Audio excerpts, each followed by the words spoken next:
પાસે છે એક સિમ્પલ વોટર, આ છે ડ્રેન ક્લીનર જેને કોસ્ટિક સોડા પણ કહેવાય, આ છે એલ્યુમિનિયમ બોલ્સ જે આપણે એલ્યુમિનિયમ ફોઇલને પ્રેસ કરીને બનાવેલા છે, અને આ છે મારી પાસે બલૂન્સ.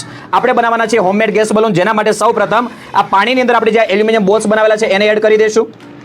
તો આપણે આની અંદર હવે એડ કરીશું આ ડ્રેન ક્લીનર કોસ્ટિક સોડા, અને ત્યાર પછી ઉપર આપણે બલૂન્સને ઢાંકી દઈશું.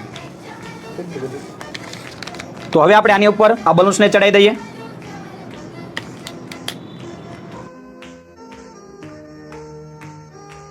તો દોસ્તો તમે અહીંયા જોઈ શકો છો, અહીંયા ગેસ ઉત્પન્ન થઈ રહ્યો છે, અને ગેસ જે છે એ ધીમે ધીમે આ બલૂન્સની અંદર ભરાઈ રહ્યો છે. થોડીક વાર માટે તમારે વેઇટ કરવાની છે.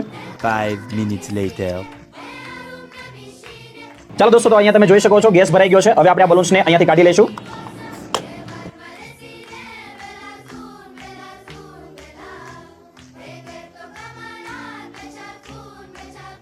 જોઈ શકો છો આપણો ગેસ વાળો બલૂન તૈયાર થઈ ચૂક્યો છે.